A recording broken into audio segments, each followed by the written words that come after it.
shout out and a thank you to my sponsor, P2 Collectibles, located at 204 East McGalliard Road in Muncie and on eBay as well. So next time you're here in Muncie, let us know. Come give us a visit. Hey, what is up, y'all? This is Alex from Plus 2 TCG, and I'm coming at y'all with a low-tier deck.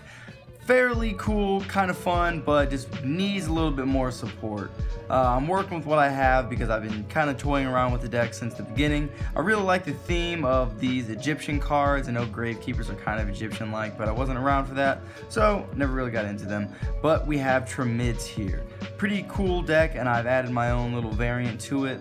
And yeah, without further ado, let's just hop right into the deck profile. So, we are playing two of the boss monster, Sphinx. It's searchable. It can kind of get cloggy, I guess, because you need setup cards for this to really go off, and opening multiples isn't the greatest, I guess. Triamid Master, 3 of these. This is your MST slash just regular old Triamid card, because all the Triamids have that same effect. Where they can, during your opponent's turn, you can target one of your Triamid field spells and then send it to the grave, and then you can activate another Triamid field spell from your deck, which is pretty cool because, if you don't know, the Triamid field spells get effects when they leave the field. Moving on, we have two Triamid Hunter. Triamid Hunter is kind of like your double summon of the deck that is a name card. But other than that, it just does the same old Triamid stuff. Send the field spell, activate another one. Two Triamid Dancer. This one's cool because it boosts your rock type monsters by 500 attack and defense. You just have to target a Triamid card in your graveyard, shuffle it into the deck, and then they gain 500. Pretty cool.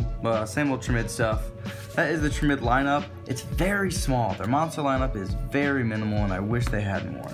But for now, we will work with other rock support monsters like the Quackimera. Quackimera Guardian is a negate of monster effects, and the Quackimera Overlord is a special summon negate, or just a summon negate. So that's pretty relevant.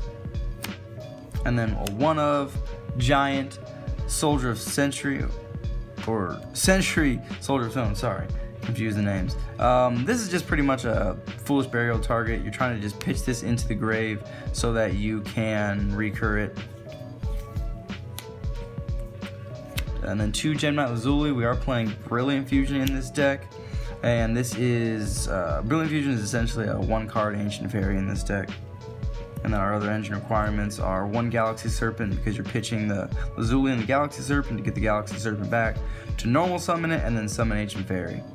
And then your Trick Clown, just in case you need like rank 4 fodder. Or Link fodder, because we are playing 1 Gofu. Gofu pretty much is there for the Decode Talker, or or if you are going second, you can make Mingirsu.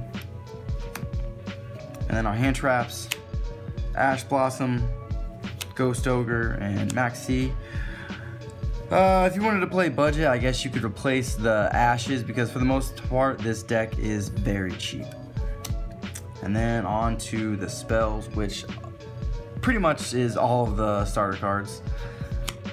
3 Brilliant Fusion, 2 Diamond Core of Quackimera. This card adds you a Quackimera card from your deck, and then you can banish it, and then it pretty much just prevents Quackimera from being destroyed that turn. And you don't have to reveal with their effects.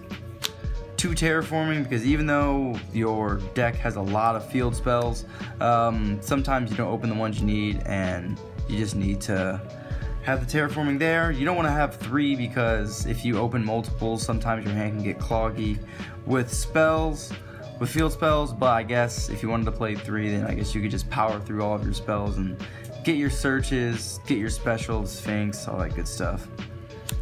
And then 1 Foolish Burial for the final starter card. This card just sends you either the stone, or it sends any of the Triamids that you would need so that you can get Fortress off. And we're playing 2 Cruiser.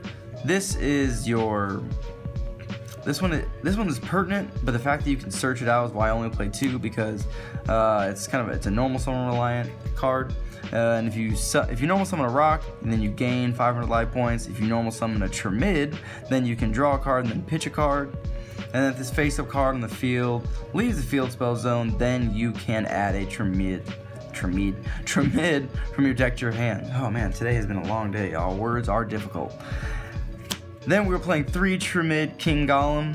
This card is just another name essentially, but it is very good because it allows your Triamids to be protected in battle, essentially making them an Armades. And then it also gives them a 500 attack boost. And then when this is sent from field spell zone to the graveyard, you can special a Triamid monster from your hand. So you're hopefully getting the Sphinx. And then 3 Fortress. This is your ultimate protector, I guess. All rock monsters gain 500 defense, and then Triamid monsters in the field cannot be destroyed by battle or card effects. That's pretty relevant. And then it's effect when it leaves the field and into the grave. You just add a Triamid from your grave to your hand.